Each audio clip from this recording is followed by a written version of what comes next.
आज हम चालू कर रहे हैं हमारा एक नया चैप्टर बायोलॉजी का सेकंड चैप्टर। आपकी एनसीईआरटी में भी सेकंड चैप्टर है और हमारा भी बायोलॉजी का ये सेकंड चैप्टर है।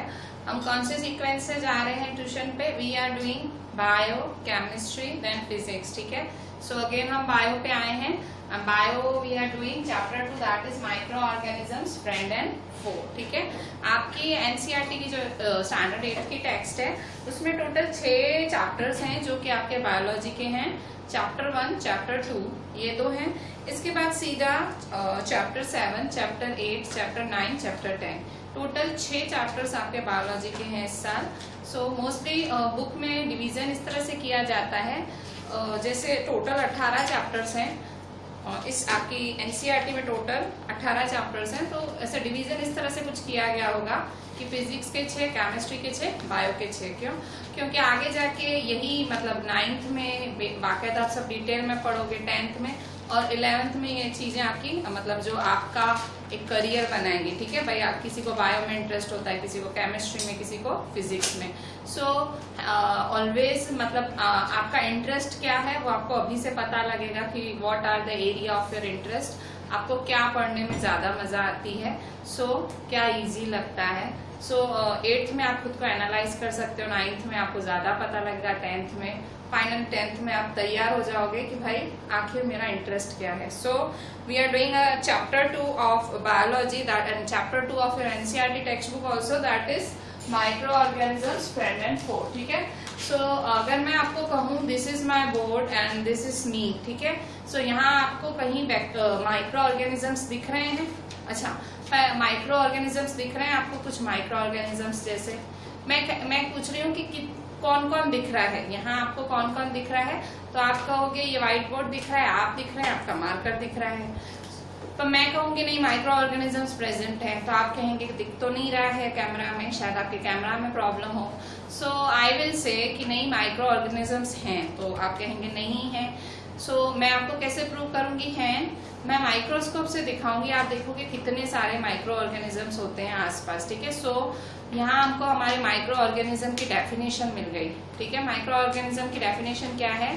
वो ऑर्गेनिजम्स जो आप सिर्फ माइक्रोस्कोप से ही देख सकते हो, आप अपनी नेकेड आई से, आप अपनी खाली आंख से नहीं देख सकते हो, आपको माइक्रोस्कोप यूज करना पड़ता है, scientific instrument that is microscope. वो यूज करे बगैर आप माइक्रो ऑर्गेनिज्म नहीं देख सकते हो। अच्छा, और माइक्रो ऑर्गेनिजम्स बहुत ज्यादा प्रेजेंट है हमारे आसपास, हमारे चारों तरफ माइक्रो ऑर्गेनिजम्स प्रेजेंट होते हैं। इवन हमारे शरीर के अंदर भी बहुत सारे माइक्रो ऑर्गेनिजम्स प्रेजेंट है। अगर हमारे स्टमक की बात करूं, हमारा जो डाइजेशन प्रोसेस होता है, digestion process is itself helped bye micro organisms. ठीक है, डाइजेशन प्रोसेस जो इनहैंस करने में मदद करते हैं माइक्रो ऑर्गेनिजम्स। ठीक है, माइक्रो ऑर्गेनिजम्स को माइक्रोब्स भी कहा जाता है। ठीक है, माइक्रो ऑर्गेनिजम्स को माइक्रोब्स भी कहते हैं। ठीक है,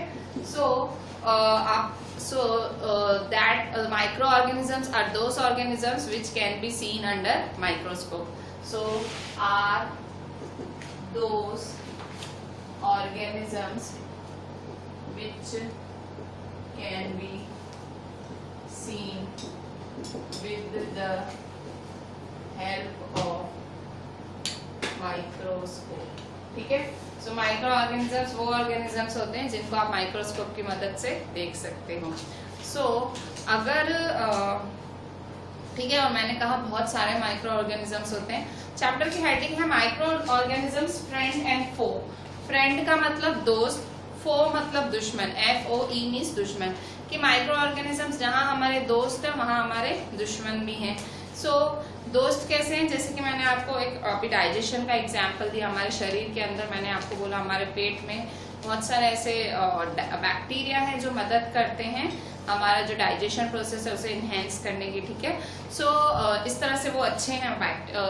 इवन दही का जमना, ठीक है, आपकी मदर रात को दही जमाने रखती हैं, रात को दूध में वो थोड़ा सा हल्का सा दही डाल के गर्म दूध में से, आप मम्मा को देखना कभी, वो ढक के रख देती है और सुबह दही बनता है। ठीक है, ये भी माइक्रो ऑर्गेनिज्म की वजह से, दूध का दही बनना ये प्रोसेस माइक्रो ऑर्गेनिज्म की वजह से।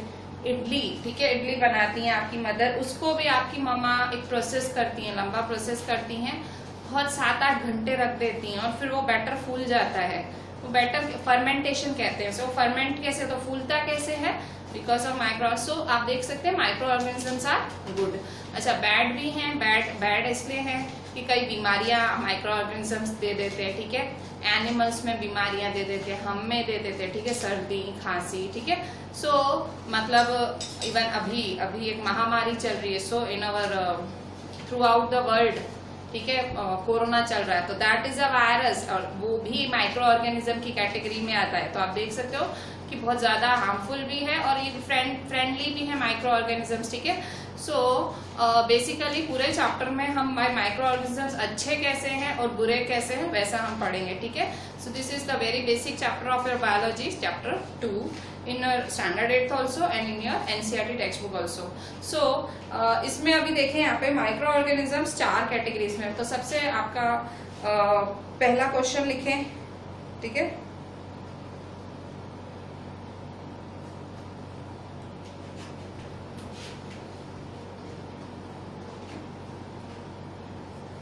डिफाइन माइक्रो ऑर्गेनिजम्स, ठीक है।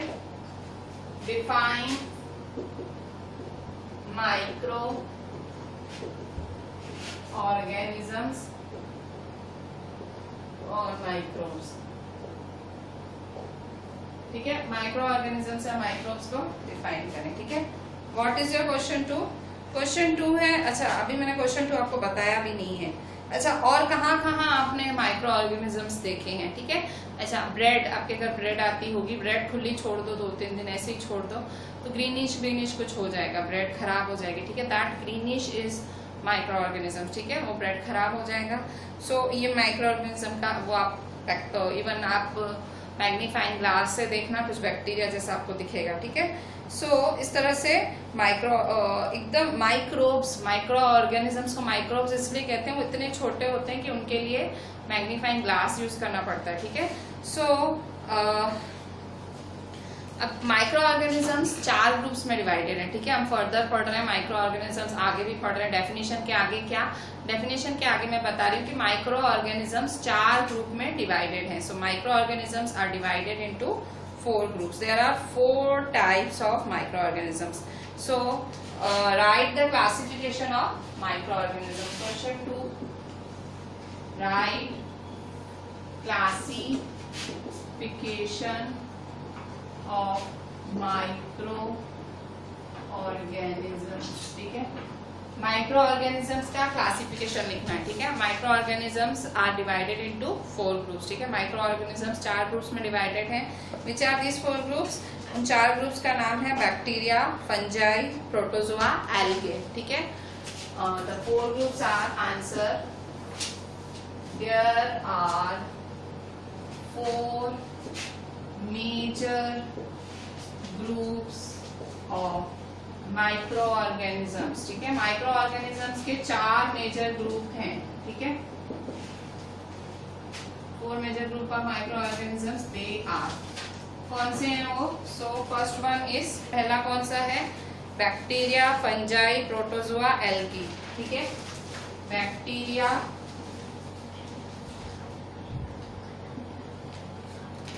Fungi,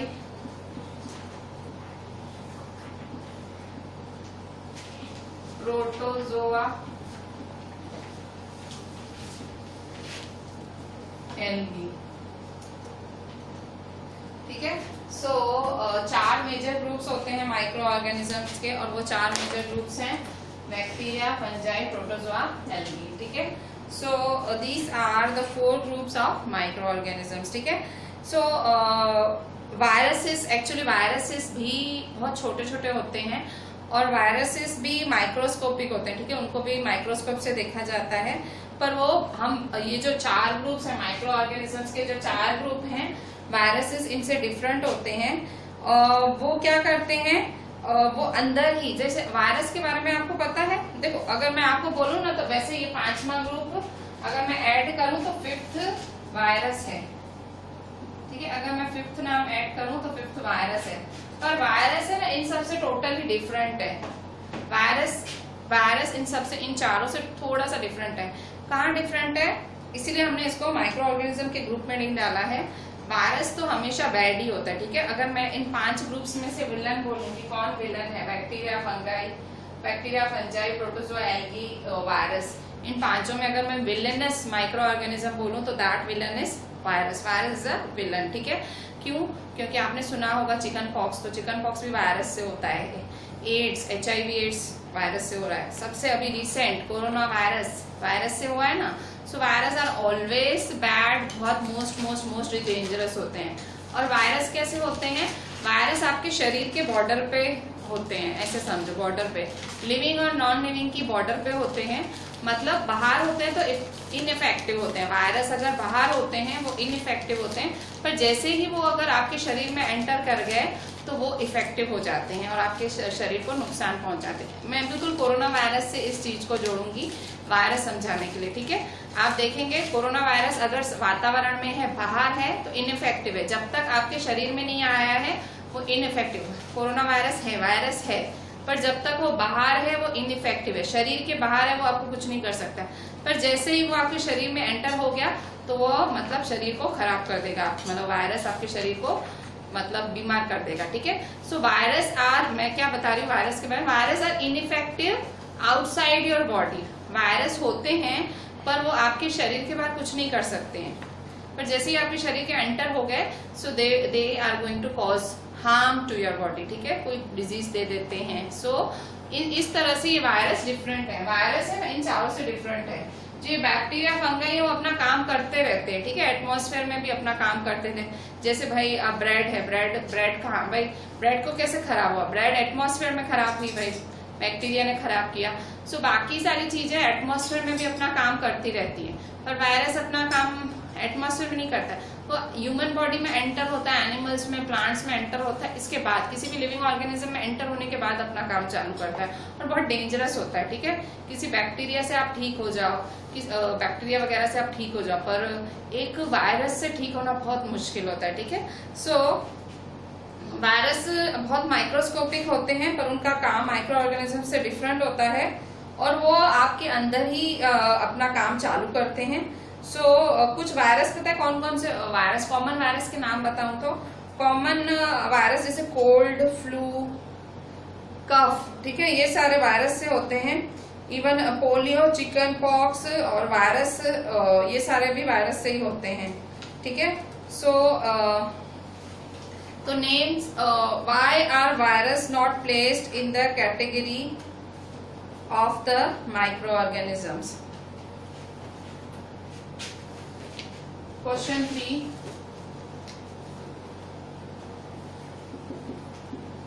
Why virus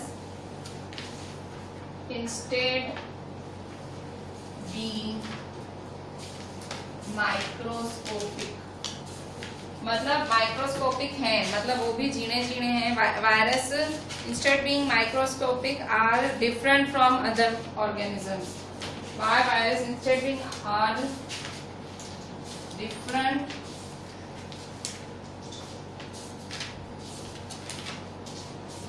are different from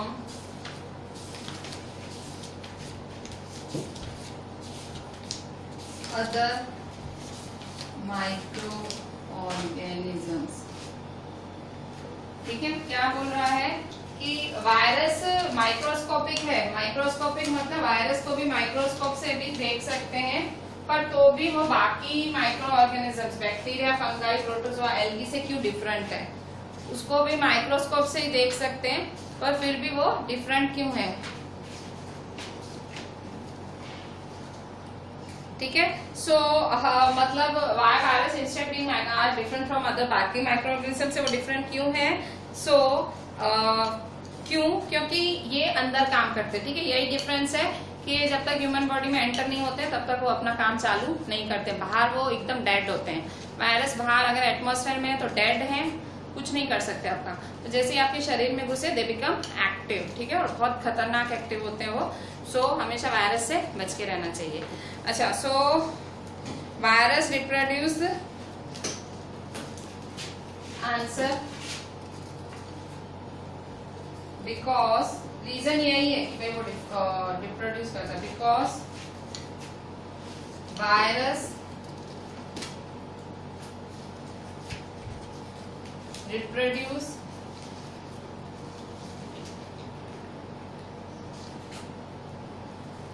only inside the cells, only inside the cells of the host organism, of the host organisms, ठीक है, which may be a bacterium, plant or animal, which may be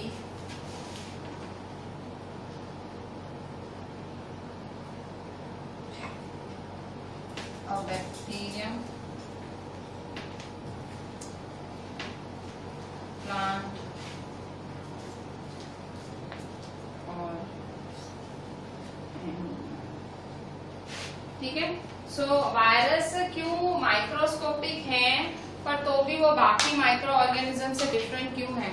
so reason ये है कि जो virus है reproduce होता है, reproduce का मतलब पनपता है, पलता है, बढ़ता है। सो वायरस कहाँ रिप्रोड्यूस होता है? Only inside the body of the host organism. Host organism मतलब जिसमें वो घुसा, जिस शरीर में वो घुसा, दैट इज होस्ट, ठीक है। सो of the host organism which may be a bacterium, plant और एनिमल। वो बैक्टीरिया के अंदर भी घुस सकता है, प्लांट के अंदर भी घुस सकता है और एनिमल के अंदर भी घुस सकता है, ठीक है। सो उसका काम उसके अंदर घुस के रिप्रोड्यूस, मतलब वो बढ़ने लगता है फटाफट, ठीक है। अच्छा, फिर नेक्स्ट क्वेश्चन लिखें, what are the diseases caused by viruses, ठीक है। वायरसेस से कौन सी डिजीज होती हैं? So question 4, what are the diseases caused by viruses, ठीक है। वायरसेस से कौन सी डिजीज लगती हैं? सो द आंसर इज, अगर नॉर्मल डिजीजेस की बात करें तो common elements like cold, influenza and most coughs are caused by virus. जो छोटा मोटा कॉमन एलिमेंट्स मतलब कॉमन डिजीज, छोटी मोटी डिजीज। सो कॉमन एलिमेंट्स एलिमेंट्स मतलब बीमारियां ही हुई, ठीक है। Common elements like cold, influenza,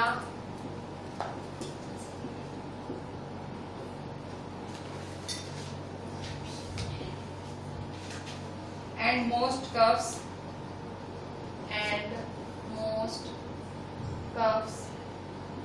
are caused by viruses, ठीक है। जो कॉमन बीमारियां होती हैं जैसे कि कोल्ड है, इन्फ्लुएंजा है, मोस्ट कफ और खांसी, ऐसी खांसी भी, बहुत ऐसी खांसियां भी होती हैं जो वायरस से होती हैं, ठीक है। सो और सीरियस डिजीजेस, बड़ी बीमारियां भी होती हैं वायरस से। Serious diseases like polio and chicken pox क्या होता है? चिकन पॉक्स वो आप बोलते हैं ना, वो रेड स्पॉट्स हो जाते हैं शरीर पे छोटे बच्चों के, ठीक है। सो कहते हैं ना माता जी निकली हैं, ठीक है। आप में ऐसा बोलते हैं ना माता जी निकली हैं। सो दैट रेड स्पॉट्स, ठीक है। तो चिकन पॉक्स, ठीक है। Then are caused by viruses, ठीक है। Are caused by viruses. Actually वो जो नॉर्मली निकलता है दैट इज स्मॉल पॉक्स, ठीक है। जो नॉर्मली निकलता है, जो छोटे बच्चों में वगैरह कहते हैं भाई एक बार जरूर निकलता है, जो माता जी आप बोलते हो, that is small pox. Chicken pox थोड़ा ज्यादा डेडली होता है, ठीक है, पर उसकी वायरस पेरेंट्स बचपन में लगवा लेते हैं। सो अभी चिकन पॉक्स नहीं होता है, पर स्मॉल पॉक्स एक बार ही होता है एंड दैट इज नॉर्मल, मतलब कुछ ऐसी तकलीफ वाली बात नहीं होती है, ठीक है। So these are the diseases caused by viruses, ठीक है। सो अभी प्रोटोजोआ और बैक्टीरिया से कौन सी डिजीज होती है, ठीक है। अभी देखो हमने नाम क्या पढ़ा था, बैक्टीरिया और प्रोटोजोआ, इनसे कौन सी बीमारी होती है, ठीक है, प्रोटोजोआ और बैक्टीरिया से। So what are the diseases caused by protozoa and bacteria.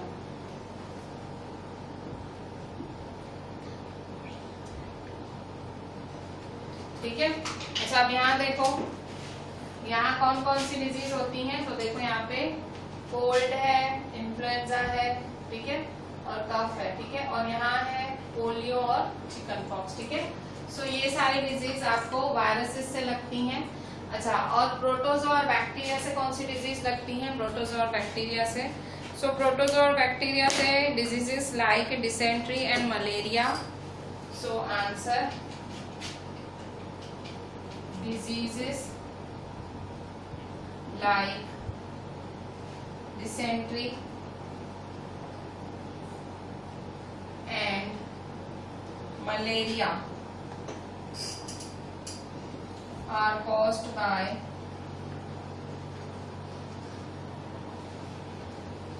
protozoa, whereas typhoid and tuberculosis, TB are bacterial diseases, ठीक है। मतलब जो डिसेंट्री और मलेरिया जैसी डिजीजेस होती हैं, डिसेंट्री और मलेरिया, ठीक है, डिसेंट्री मलेरिया जो डिजीज होती हैं वो प्रोटोजोआ से होती हैं, और टाइफॉइड और ट्यूबरक्लोसिस, जिसको टीबी भी बोलते हैं, ठीक है, टाइफॉइड और ट्यूबरक्लोसिस जो है वो बैक्टीरिया से होती है, ठीक है। सो डिजीज के नाम याद रखना कि कौन किससे होता है, ठीक है। वायरस तो एकदम याद हो ही गया होगा, ठीक है। अच्छा, अब प्रोटोजोआ से कौन सी होती है? क्योंकि प्रोटोजोआ भी देखो एक तरह का बैक्टीरिया, चार तरह के माइक्रो ऑर्गेनिजम्स हैं, bacteria, fungi, protozoa, algae, bacteria, fungi, protozoa, algae. So जो प्रोटोजोआ से होने वाली बीमारियां कौन सी हैं? प्रोटोजोआ से होने वाली हैं डिसेंट्री, मलेरिया, ठीक है, डिसेंट्री और मलेरिया होती है प्रोटोजोआ से। और फिर बैक्टीरिया से, ठीक है, बैक्टीरिया से होने वाली बीमारियां हैं, बैक्टीरिया से होने वाली है टाइफॉइड और ट्यूबरक्लोसिस, ठीक है, टाइफॉइड और ट्यूबरक्लोसिस है, दिस इज टाइफॉइड और दिस इज ट्यूबरक्लोसिस। तो ये होती है बैक्टीरिया से, ठीक है। So make it very clear, mix नहीं कर देना बैक्टीरिया की डिजीज के नाम, प्रोटोजोआ की डिजीज के नाम एंड देन वायरस की डिजीज के नाम। अच्छे से देखें।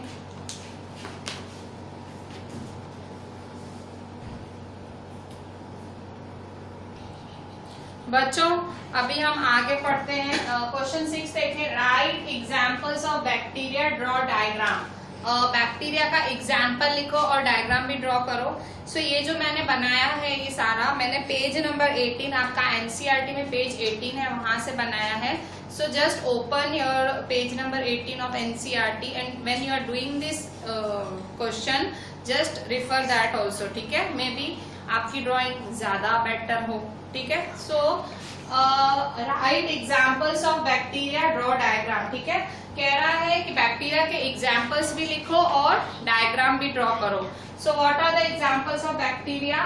कोकस, बैसिलस, माइकोप्लाज्मा, ठीक है। So what are the examples of bacteria? कोई पूछे कि भाई बैक्टीरिया तो भाई कुछ एग्जाम्पल्स दे दो, तो what are the examples? Coccus, bacillus, mycoplasma, ठीक है। Mycoplasma are examples of bacteria. ये स्फेरिकल शेप, रॉड शेप, ऐसी शेप्स में पाए जाते हैं, ठीक है। सो दिस इज कोकस, ये कोकस का है, and this is a simple bacteria है, बिल्कुल एक सिंपल यूनिसेलुलर बैक्टीरिया का एग्जाम्पल है। मोस्टली जो बैक्टीरियाज होते हैं मोस्टली सिंगल सेल्ड होते हैं, ठीक है। So this is a simple example of a cell of a bacteria, और दिस इज कोकस, ठीक है। So examples of bacteria again coccus, bacillus और माइकोप्लाज्मा। आपके एनसीईआरटी में इन्होंने बैक्टीरिया का एग्जाम्पल नहीं दिया है, बट मैंने 2-3 लिख दिए, ठीक है। Next question is question 7, right examples of algae, draw diagrams, ठीक है। सो ये आपके एनसीईआरटी में से मैंने एग्जाम्पल लिए हैं, पेज 18 पे है। Right examples of algae, draw diagram. So algae का 2 एग्जाम्पल्स दिए हुए हैं। ये नाम थोड़ा सा अजीब है, यहाँ देखो क्लैमीडोमोनस, क्लैमीडोमोनस स्पाइरोगाइरा, क्लैमीडोमोनस स्पाइरोगाइरा, ठीक है। So these are the examples of algae, ठीक है। वंस अगेन क्लैमीडोमोनस स्पाइरोगाइरा, ठीक है। सो ये मैंने स्पाइरोगाइरा ड्रॉ किया है and this is drawn in your NCERT also, आपके एनसीईआरटी के टेक्स्ट में भी है। अगर आप बेटर ड्रॉ कर सकते हैं please see there only, page number 18 पे, ठीक है। Then again this was the example of algae. Now question 8, write examples of protozoa, draw diagram, ठीक है। प्रोटोजोआ का एग्जांपल लिखो और डायग्राम ड्रॉ करो, ठीक है। सो प्रोटोजोआ के एग्जांपल्स हैं amoeba, paramecium, amoeba, paramecium. What are the examples of protozoa? Amoeba, paramecium. Amoeba और पैरामोइशियम एक सिंगल सेल्ड ऑर्गेनिज्म है, एक सेल के बने हुए हैं। आपको पता है हमारी ह्यूमन बॉडी बहुत सारे सेल्स की बनी हुई है, बहुत सारे छोटे छोटे सेल्स की बनी हुई है एंड हर सेल का मतलब हर सेल, ग्रुप ऑफ सेल का अपना अपना फंक्शन होता है। So but amoeba and paramecium are the single celled organism, एक ही सेल के ऑर्गेनिजम्स होते हैं। So the diagram of amoeba is like this. Amoeba का कुछ भी आप कैसे भी, amoeba is an irregular shaped organism, कुछ उसका परफेक्ट शेप नहीं होता है, आप कैसा भी ड्रॉ कर सकते हो। सी मैंने इस तरह से किया है, सी आप कुछ भी, ठीक है, इस तरह से आप अपने हिसाब से, ठीक है, थोड़ा सा पर ढंग का होना चाहिए, ठीक है। सो इस तरह से आप कर सकते हो, ठीक है, यहाँ इसको, ठीक है। सो आप अमीबा को कैसे भी ड्रॉ कर सकते हो, इरेगुलर शेप्ड ऑर्गेनिज्म होता है, ठीक है। और उसके अंदर ये जो सारे आप डिटेल में, जब आप अभी ये बायो का अभी आपका बेस चल रहा है, थोड़ा आप आगे बढ़ेंगे, जब आगे वाले जो चैप्टर्स हैं, सेल वगैरह हैं, ठीक है, थोड़े से जो अभी जो चैप्टर्स हैं जो बायोलॉजी के बेस है, ठीक है, जो टफनेस बढ़ेगी तब आप देखेंगे कि इसके अंदर, सेल के अंदर न्यूक्लियस होता है, साइटोप्लाज्म होता है, ठीक है। सो अभी फिलहाल you are at the basic stage of biology, ठीक है। So this is the nucleus, अंदर साइटोप्लाज्म होता है, वो आप आगे पढ़ेंगे, ठीक है। अभी फिलहाल आप उतना ना सोचे। This is the example of amoeba, diagram of amoeba. And ये पैरामोइशियम है, पैरामोइशियम भी सिंगल सेल्ड होता है और ये चप्पल शेप होता है, ये देखो स्लीपर शेप है ये, और ये सीलिया है, ये देखो आजू बाजू ये सीलिया है, ये जो लाइनिंग है जिससे सीलिया, इससे वो चल पाता है, ठीक है, आगे मूव होने में मदद होता है। सो पैरामोइशियम का ये एग्जाम्पल है। Then again question 9, give examples of fungi, draw diagram, ठीक है। फंजाई के एग्जाम्पल्स दो और डायग्राम ड्रॉ करो। आपकी एनसीईआरटी में पेज 18 पे 3 एग्जाम्पल्स दिए गए हैं, ब्रेड मोल्ड, पेनिसिलियम, एस्पेरगिलस, ठीक है। ब्रेड मोल्ड एक बहुत ही कॉमन सा एग्जाम्पल है, आप अपनी मेरे ख्याल से जब भी ब्रेड आती है आप ये तो एक्सपेरिमेंट करके भी देख सकते हो, ठीक है। सो ब्रेड मोल्ड है, पेनिसिलियम है एंड एस्पेरगिलस, ठीक है। So these are the 3 examples of fungi, ठीक है। सो ब्रेड मोल्ड इस तरह से ड्रॉ होता है, ठीक है। This is the diagram of bread mould. अगर ये बाजू के 2 डायग्राम में आप कंफर्टेबल हैं, please draw them also. School में अगर कराएंगे ये chapter, they will make you draw all the diagrams, ठीक है, सब डायग्राम ड्रॉ करने बोलेंगे। अगर आप पेनिसिलियम और एस्पेरगिलस ड्रॉ करने में कंफर्टेबल है, ड्रॉ देम ऑल्सो, बट एक तो बनाना ही है। So I have drawn bread mould, ठीक है। देन क्वेश्चन 10 है, draw the diagram of virus. Virus का कुछ एक परफेक्ट शेप या कुछ नहीं है, एक 3D पिक्चर जैसा दिया हुआ है, पेज 19 पे फिगर 2.5, 2 वायरस बने हुए हैं, एक 3D पिक्चर जैसा है, कुछ परफेक्ट शेप कुछ नहीं है। सो दिस इज वायरस, एक 3D उन्होंने ऐसे पिक्चर दिया है, सो दिस इज वायरस, ठीक है। इस चैप्टर में वायरस के बारे में बहुत ज्यादा नहीं है, मेन फोकस इन चारों पे है। मेन फोकस पूरे चैप्टर पे बैक्टीरिया, एल्गी, प्रोटोजोआ, फंजाई, ठीक है। बैक्टीरिया, एल्गी, प्रोटोजोआ, फंजाई, इन चारों पे मेन फोकस है आपके पूरे चैप्टर में। So draw the diagrams neatly, जैसा मैंने किया है, जिनका डायग्राम अच्छा नहीं है, जिनको डायग्राम्स बनाने नहीं आते, अब से थोड़ी सी प्रैक्टिस चालू कर दो। अब ये बायोलॉजी में कदम ही है आपका। आगे के जो डेवलप्ड चैप्टर्स है बायोलॉजी के, सेल वगैरह हैं, ठीक है, रिप्रोडक्शन इन एनिमल्स, उन सब में अब थोड़े डायग्राम्स आएंगे। So start practising from now only. Basic chapter से आपका जो बायोलॉजी का चालू करें, आपका जो कहते हैं ना एक सफर चालू करें आपका, ठीक है। Now where do microorganisms live? Microorganisms रहते कहाँ हैं, ठीक है, आपके घर में, मेरे घर में या पड़ोसी के घर में। So where do microorganisms live? तो देखो माइक्रो ऑर्गेनिजम्स ग्रुप में भी रहते हैं, अकेले भी रहते हैं, किसी के शरीर के अंदर भी रहते हैं, बाहर भी रहते हैं, ठीक है। सो क्वेश्चन है, question 11, where do microorganisms live? Microorganisms रहते कहाँ पे हैं? Where do microorganisms live? So the answer is page number 19 पे, ये आपको टिक करना है। पेज नंबर 19, पेज नंबर 19 पे 2.2 where do microorganisms live लिखा हुआ है। वहां से 4th line, they live in all types of environment, वहां से लिखेंगे, ठीक है। इसका आंसर आपको मैं टिक करा रही हूँ, आपको सारा लिखना है, ठीक है। आपको टिक नहीं करना है, आपको सारा लिखना है। दे लिव इन ऑल, सारा आपको लिखना है। They live in all types of environment ranging from ice cold climate to hot springs, ठीक है, बहुत ठंडे से बहुत गर्म क्लाइमेट में, and deserts to marshy lands, ठीक है, डेजर्ट में भी, मार्शी लैंड मतलब एकदम घास वाली। They are also found inside the bodies of animals, including animals. Some microorganisms grow on other organisms while other exist freely. They live से लेके सारा freely तक लिखना है, ठीक है। They live in all से लेके सारा freely तक। आपको ऐसा नहीं करना है, आपको सारा लिखना है, ठीक है। ये परफेक्टली मुझे लिखना है, आपको लिख के भेजना है, ठीक है। You have to write each and everything. You have to make perfect notes for it. अच्छा, फिर से देखें। They live in all types of environment ranging from ice cold climate to hot springs, ठीक है। ये हर तरह के environment में रहते हैं, बहुत ठंडा, then गर्म, desert, marshy lands, और वो ये एनिमल्स की बॉडी के अंदर भी रहते हैं और ह्यूमंस के अंदर रहते हैं, और कुछ माइक्रो ऑर्गेनिजम्स दूसरे ऑर्गेनिजम्स पे ग्रो भी करते हैं, ठीक है। वो ब्रेड मोल्ड का एग्जाम्पल देख लो। So while others exist freely, कुछ तो अलग से ही बैक्टीरिया वगैरह पाए जाते हैं, ठीक है। So where do microorganisms live में आप इतना सारा लिखेंगे, ठीक है। सो नेक्स्ट है why microorganisms are called friendly, ठीक है। Why microorganisms are can be human friendly, क्यों वो हमारे फ्रेंड्स हो सकते हैं, ठीक है। सो why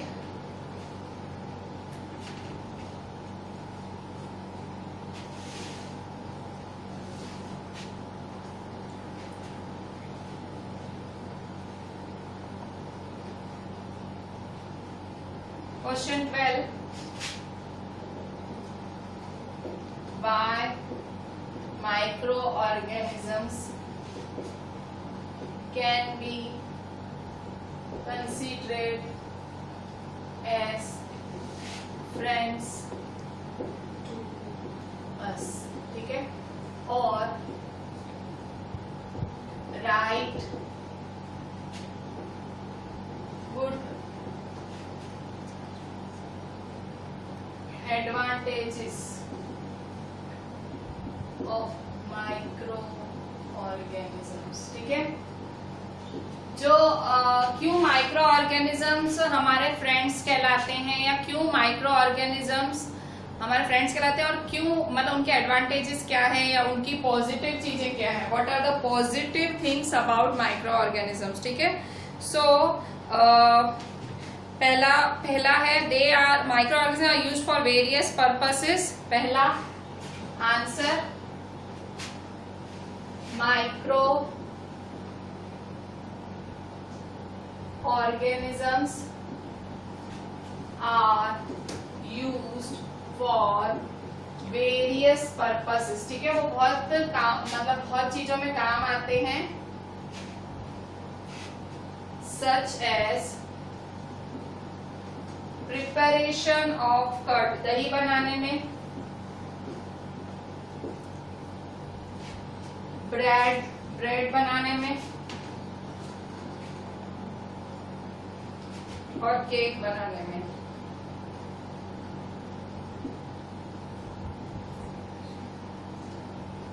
bread, curd, bread, cake,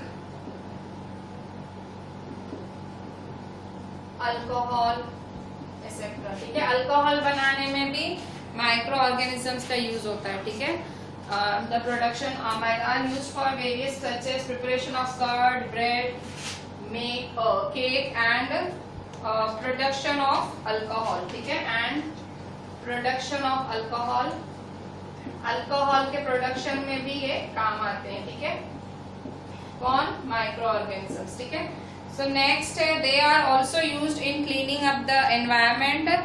अच्छा, ये इसको एनवायरमेंट को क्लीन कैसे करते हैं? ठीक है, सो आप देखो, मैंने आपको क्या बताया, बैक्टीरिया, देखो जो सारे माइक्रो ऑर्गेनिजम्स हैं ना मोस्टली ऑटोट्रॉफिक नहीं होते हैं, मोस्टली अपना खाना खुद नहीं बना सकते हैं।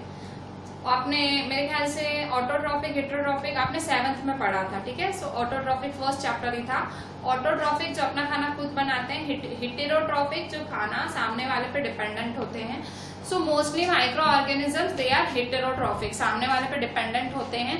तो कुछ माइक्रो ऑर्गेनिजम्स डेड और डिकेइंग मैटर पे वो सरवाइव करते हैं, वो उस पे पनपते हैं। ठीक है, जैसे कुछ कोई मर गया, ठीक है, कोई प्लांट या कोई एनिमल मर गया, सो वो है ना उस पे एक्ट करते रहेंगे, वो उससे अपना पोषण लेते रहेंगे। ठीक है, सो इससे क्या करते हैं, वो उसको इससे थोड़ा थोड़ा करके उसको खत्म कर देते हैं।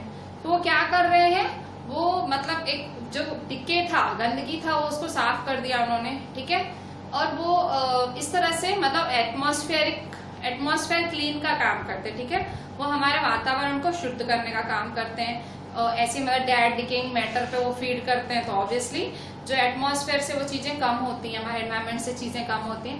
इवन माइक्रो ऑर्गेनिजम्स जो जमीन के अंदर मिट्टी है, बैक्टीरिया वगैरह, हमारे जो मिट्टी के अंदर भी बैक्टीरिया पाई जाती है। ठीक है, राइजोबियम बैक्टीरिया पढ़ा होगा आपने। राइजोबियम बैक्टीरिया भी आपने स्टैंडर्ड 7 के चैप्टर 1 में ही पढ़ा है, न्यूट्रिशन इन प्लांट्स था। हाँ, न्यूट्रिशन इन प्लांट्स था, आपने पढ़ा था कि राइजोबियम बैक्टीरिया की प्लांट्स के नीचे जो रूट नोड्यूल्स होता है लेग्यूमिनस प्लांट्स के, उसमें वो होता है। तो राइजोबियम बैक्टीरिया का काम, वो भी पोषण देता है, आपने पढ़ा था ना। सो मतलब ये बैक्टीरिया क्या करते हैं, सॉइल फर्टिलिटी बढ़ाते हैं। सॉइल फर्टिलिटी मतलब सॉइल का उपजाऊपना। जब ये बैक्टीरिया पनपते हैं मिट्टी के अंदर, तो जो सॉइल है उसका उपजाऊपना, मतलब मिट्टी ज्यादा उपजाऊ होती है, ज्यादा अच्छे से प्रोडक्शन होता है।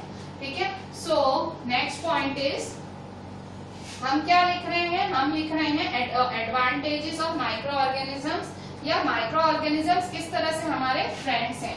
सो पहले हमने पहला लिखा कि हमारे खाने पीने की चीजें हैं वो माइक्रो ऑर्गेनिजम्स की मदद से ही बनती हैं। So second is they are used in cleaning up the environment. ठीक है, they are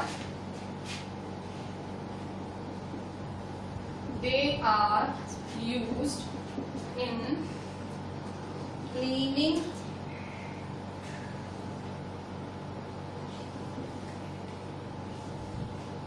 up of the environment. ठीक है, हमारा जो एनवायरमेंट है, वातावरण को साफ करने का काम कौन करता है, micro organisms. For example the organic waste, जैसे कि organic waste full stop, organic waste क्या होता है, ऑर्गेनिक वेस्ट का मतलब होता है सब्जियों के छिलके और एनिमल्स की गंदगी। ठीक है, बाहरी वो छी सब कर देते हैं। सो एनिमल्स की गंदगी, फेशिस, ठीक है, वो भी वही हुआ। सो ये सारे उन्हें ऑर्गेनिक वेस्ट कहते हैं। ठीक है, नेचुरल वेस्ट होता है। Are broken down into harmless and usable substances by bacteria, are broken down into harmless. ठीक है, ये मतलब हार्मलेस चीजों में ब्रेक डाउन होता है, usable substances by bacteria, and usable substances by bacteria.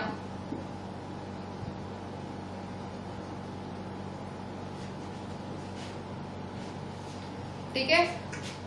So they are used in cleaning up of the environment. Organic waste are broken down into harmless and usable substances by bacteria. ठीक है। So question 12, question 13.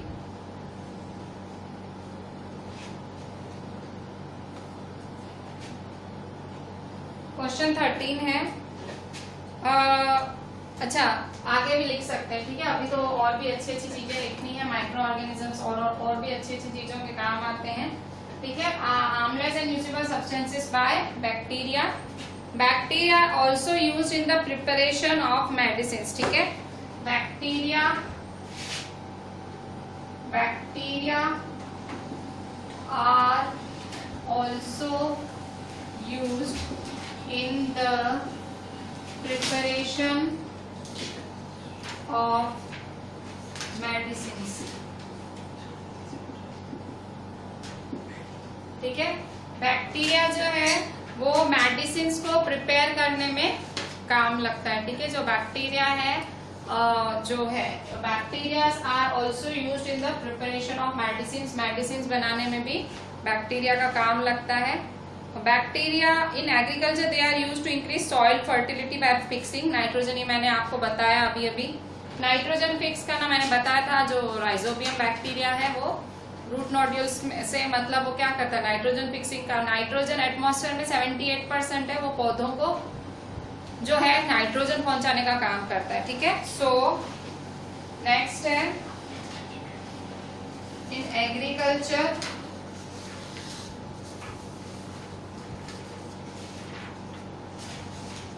they are used to increase soil fertility by fixing nitrogen. In agriculture they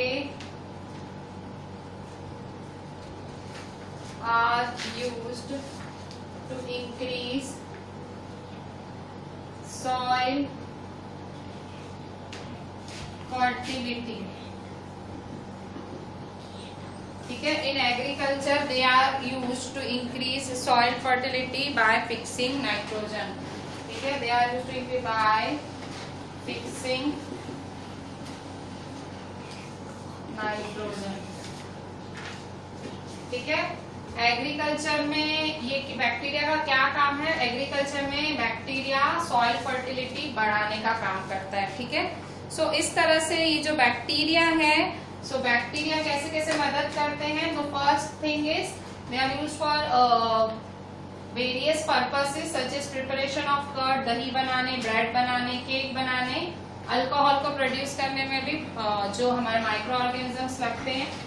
फिर environment को clean करने में भी micro organisms लगते हैं। Organic waste जो गंदगी होती है एनवायरनमेंट की वो ये ब्रेक डाउन करते हैं बैक्टीरिया, उनपे जब देखो फीड करते हैं सो बैक्टीरिया ही उनको कन्वर्ट करता है, ठीक है। बैक्टीरिया मेडिसिन बनाने में भी मदद करते हैं और एग्रीकल्चर में सॉइल फर्टिलिटी बढ़ाने का काम भी बैक्टीरिया ही करते हैं, ठीक है। सो इस तरह से जो माइक्रो ऑर्गेनिजम्स है they are very human friendly, आपने देखा दे आर ह्यूमन फ्रेंडली, ठीक है। सो अभी आप कल थोड़ा डिटेल में पढ़ेंगे कि भाई कर्ड दही कैसे बनता है और ब्रेड में कैसे मदद करता है, ठीक है। इसके बाद कमर्शियल यूज माइक्रो ऑर्गेनिज्म को खास यूज किया जाता है कमर्शियली, फैक्ट्रीज वगैरह इंडस्ट्रीज में माइक्रो ऑर्गेनिजम्स यूज किए जाते हैं, ठीक है। सो अभी आप वो डिटेल में कल पढ़ेंगे, ठीक है। फर्मेंटेशन क्या होता है, मेडिसिनल यूज कैसे है, so you are going to read everything tomorrow. So आज हम यहाँ एंड करते हैं। Write all these questions very neatly, diagrams please draw diagrams very neatly and send me on WhatsApp, ठीक है। So very interesting chapter started today and this forms the base of bio of your remaining chapters. जो आगे chapters आएंगे bio में एक base की तरह ये चैप्टर काम करेगा, देन आगे bio will go a bit confusing, ठीक है। थोड़ा सा और जो स्टेप्स बढ़ेंगे। So this is the very basic second chapter of bio. So we will continue tomorrow. ठीक है? So write it very properly. चलें, thank you.